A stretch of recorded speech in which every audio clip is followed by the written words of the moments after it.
आजच्या रीलमध्ये आपण baby led winning बद्दल डिस्कस करणार आहोत. सोप्या भाषेत समजवायला गेलं तर तोंड, हात, पाय, फरशी, कपडे, आईचे कपडे, माखवून केलेलं बाळाचं जेवण आणि बाळाचं जेवण इंडिपेंडेंटली करण्याच्या या प्रोसेसला बेबी लेड विनिंग म्हणतात. Being a paediatrician and first time mom, Trisha 9 महिन्याची होईपर्यंत ह्या बेबी लेड विनिंगवर माझा फारसा विश्वास नव्हता. I was in doubt and dilemma की बाळाला जे रिक्वायर्ड असलेलं न्यूट्रिशन ह्या बेबी लेड विनिंगमुळे खरंच मिळत असेल का. प्लस असं माखवून खाल्ल्यामुळे प्रॉपर हायजीन मेंटेन होणार नाही आणि तिचं पोट कदाचित बिघडेल याची भीती मला वाटत होती.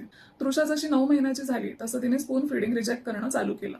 हे रिजेक्शन तुमच्या बाळाच्या बाबतीतही तुम्ही एक्सपिरियन्स कराल. कधी कधी हे रिजेक्शन 6 मंथ्समध्ये पण दिसू लागते, तर कधी कधी 1 वर्षाचं बाळ झालं तेव्हाही दिसू शकते. अशा वेळेस पॅनिक होऊन फोर्स फीडिंग न करता बेबी लेड विनिंगला तुमचा बेस्ट फ्रेंड बनवा. हे स्पून फीडिंगचं रिजेक्शन का होतं ह्याचं लॉजिकल रिझनिंग आधी ऐकून घ्या. रिझन नंबर 1, जसं बाळ 8 ते 9 महिन्याचं होतं तसं बाळ आपल्याला इमिटेट करू लागतं. मोठ्या माणसांसारखंच त्यांनाही इंडिपेंडेंटली जेवायचं असतं आणि इंडिपेंडेंटली खेळायचं असतं. रिझन नंबर 2, ह्या वयात त्यांची पिन्सर ग्रास म्हणजे ह्या 2 बोटांमध्ये छोट्या वस्तू पकडण्याची क्षमता वाढते आणि हँड आय आणि हँड माउथ कोऑर्डिनेशन ते प्रॅक्टिस करू लागतात. रिझन नंबर 3, ह्याच वयात त्यांना दात येत असल्यामुळे त्यांच्या सोअर गम्सना स्पून फीडिंग पेनफुल वाटू शकतं. रिझन नंबर 4, फोर्स फीडिंग केल्यामुळे वाटी स्पून सोबत नेगेटिव्ह असोसिएशन कधी कधी डेव्हलप होतं आणि त्यामुळेच वाटी चमचा बघून तुमचं बाळ जेवण रिजेक्ट करू लागतं. सो आता या बेबी लेड विनिंगला करेक्टली अप्रोच कसं करायचं ते डिस्कस करूया. तुम्ही म्हणाल, मॅडम आम्ही वर्किंग मॉम आहोत, आम्हाला ह्या सगळ्या गोष्टींसाठी वेळ नाही.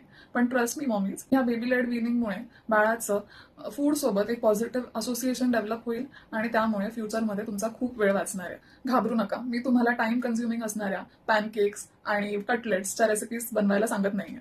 तुमच्या घरात असलेल्याच अन्नपदार्थ जसे की फळं, भाज्या, चपात्या, मऊ भात यांनाच तुम्ही फिंगर फूड म्हणून बेबी लेड विनिंगमध्ये इंट्रोड्यूस करू शकता. बाळाला जरी दात आले नसतील तरी सुद्धा हे सगळे पदार्थ तुम्ही बाळाला नक्की देऊ शकता. तुम्हाला फक्त चोकिंगसाठी असणारं जे फर्स्ट एड आहे ते माहीत असलं पाहिजे. हे चोकिंग नक्की ओळखायचं कसं, चोकिंग आणि गॅगिंग मधला नक्की डिफरन्स काय आहे आणि चोकिंग जर होत असेल तर काय करायला पाहिजे हे पुढच्या रीलमध्ये डिस्कस करणार आहे.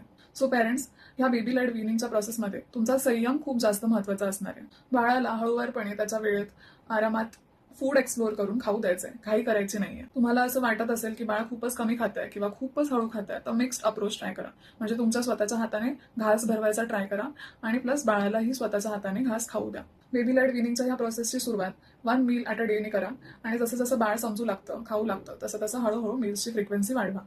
सो पेरेंट्स, जर तुमचं बाळ 6 महिने ते 12 महिने या वयोगटात आहे तर हे बेबी लेड विनिंगचे क्यूज आयडेंटिफाय करायला विसरू नका आणि तुमच्या बाळासोबत ही प्रोसेस एन्जॉय करायला विसरू नका.